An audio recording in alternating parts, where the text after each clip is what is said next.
you can drink the water from the tap basically anywhere. You feel like you're eating a popsicle stick with everything. Was crossing the road. The amount of times I almost got hit. All of the outlets have an on and off switch. So I remember I called somebody the first time and I was like, is this busy? Like,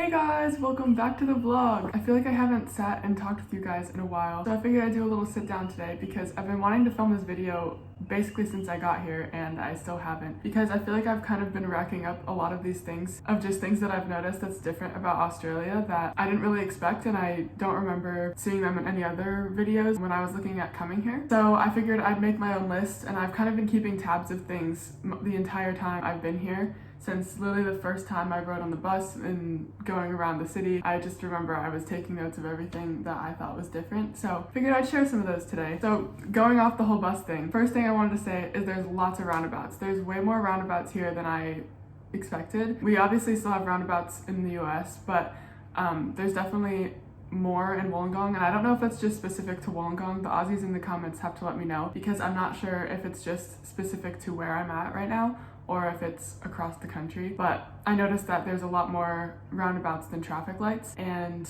I actually think that's a lot more efficient, and it seems to work pretty well. Second one that's really cool is that you can drink the water from the tap basically anywhere. This is not something you can do in the US, especially not in New York. You cannot drink the tap water. Like kind of upstate where I'm from, you can, out of drinking fountains and things like that, but even sometimes it's still sketchy, and it's definitely not recommended. Because I go to school in Albany, the water there does not taste the same at all, and especially if you're down in New York City, you cannot drink that water. But here in Sydney, when I visited Sydney, you can drink the water out of the tap and it's perfectly fine. I think that's really weird. And then going off of that as well is the same thing with pollution, because I've lived in Buffalo and Albany, and then I've also visited other cities, and normally at nighttime you can see like the sky is like a red or purple color, and you can't see the stars when you're in a city. You kind of have to drive out of the city to see the stars in the US, at least where I'm from. And here you can see them in Wollongong. You can also see them when you're in Sydney at night, which I also think is really cool. I think that's just because Australians tend to be way more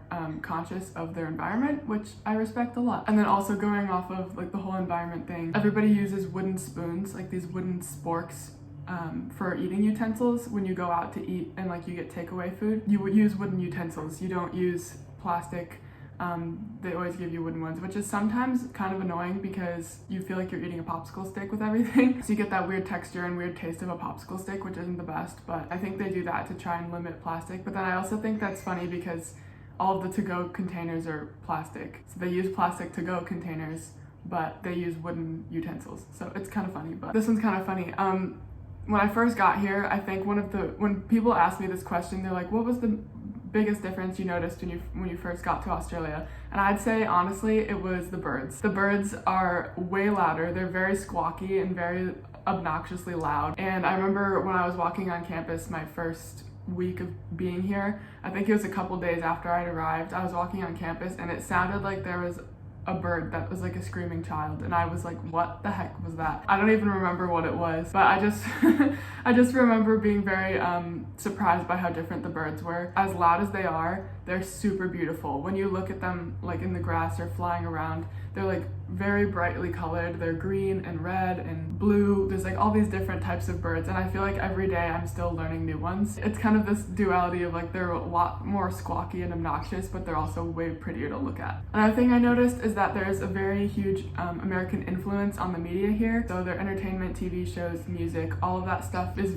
pretty much the same as America. I didn't know what to expect when I came here as far as music. I didn't know what they listened to. I didn't know what movies they watched or TV shows they watched. Yeah, I realized that from being here, there's a very big American influence on the culture here as well. So that definitely limited a lot of culture shock, because I feel like media kind of makes you feel more at home, if that makes sense. Like watching all the same shows and being able to relate to the same shows and the same characters and same songs and things like that. I feel like that definitely makes it a lot, it definitely makes it a lot easier to connect with people, which I found really helpful. Kind of going off of that as well is like TikTok and social media, being able to relate to the same trends and things like that also I think makes it kind of nice, because you can all relate to the same things. And I think when you find that one thing that kind of brings you all together, it definitely makes connecting with people a lot easier. So then another one that I thought was interesting that I actually did not expect at all was crossing the road. It's something you just never think twice about. I have grown up since I was a little kid, you know, they teach you to look both ways before you cross the road. And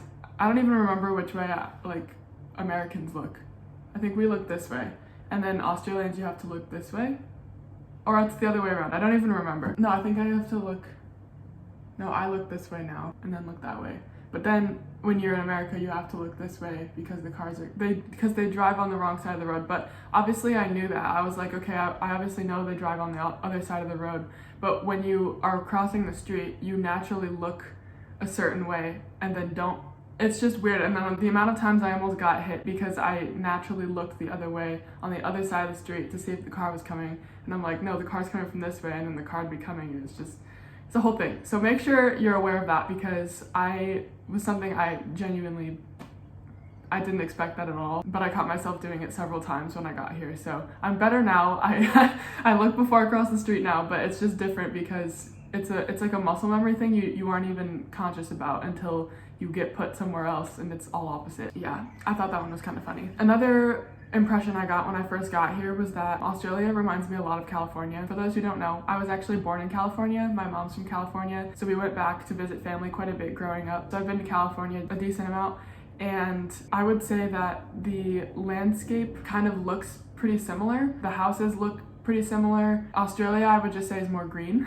California tends to be more brown because they don't get any rain or anything. So that was like a big similarity I noticed. I was like, oh wow, this reminds me a lot of California. And the temperature kind of feels the same as well. Except where I'm at in Australia, it feels a lot more humid than California because California is very dry heat. So it probably depends on where you are though. And then a cool thing about Wollongong, where I'm at right now, Wollongong has a free bus that takes you around the entire city. So everyone can use it.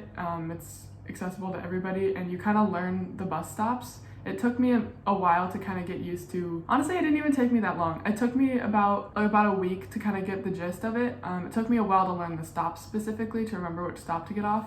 But you can just plug in wherever you want to go on Apple Maps and it usually will tell you the time that the bus is coming and when to be at the bus station. So that definitely makes it really helpful.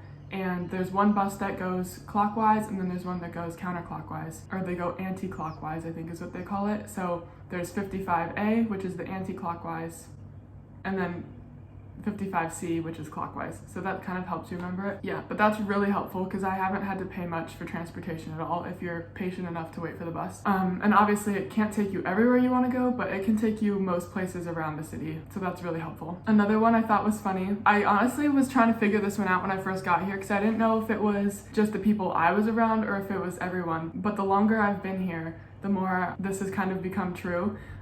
People don't really say bless you, like in the same context that Americans say bless you. I think Americans will say bless you more, like when you sneeze. And in the middle of class or something, if you sneeze in the middle of class, your professor will usually say bless you, or people around you will say bless you. It's just weird. Like I just caught myself saying bless you to people, or I would sneeze and then you expect like at least one person to turn to you and be like bless you, but people didn't. And I think I brought it up to my roommate and I was like, do people say bless you? She was like, yeah, but I've just noticed that people don't really say it as much as we do in America. And I thought, at first I was kind of like, it's just not a thing, I guess. So yeah, so I thought that was kind of interesting. Oh, this one's also cool. I think I brought this up before, but light switches have an on and off switch. I'll put a clip in kind of showing what I'm talking about, but all of the outlets have an on and off switch. So when you plug something in, you have to physically turn the outlet on or you have to physically turn it off.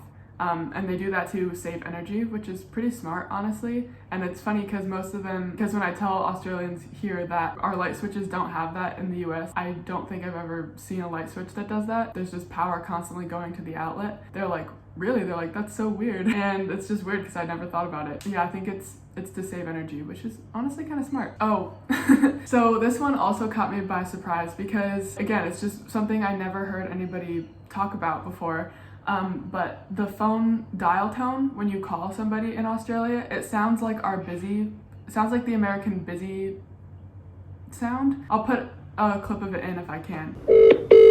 It sounds like when you call somebody and they're on the phone with somebody else in the US. I don't know if this is making sense, but yeah, that really threw me off because I remember I called somebody the first time and I was like, is this busy? Like I was confused, and then somebody picked up and I was like, what the heck was that? Yeah, and then when I've showed people here what our ringtone sounds like, they're like, what the heck? That sounds weird. So it's just another little thing that I was just like, what the heck? That's so random. So the last one I'm gonna say for this video, and kind of came as a small shock to me, is that there aren't kangaroos and koalas everywhere. That's definitely the impression that Americans think, that there's kangaroos and koalas basically crawling about everywhere.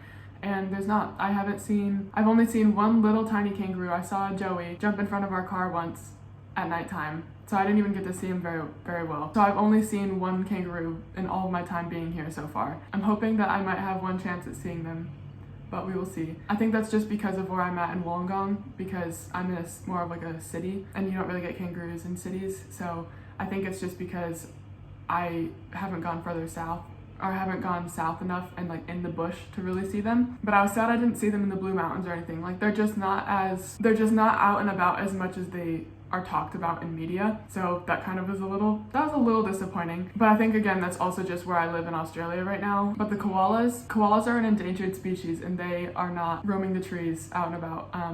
Even Australians can only really see them in the zoo. Because they are very endangered.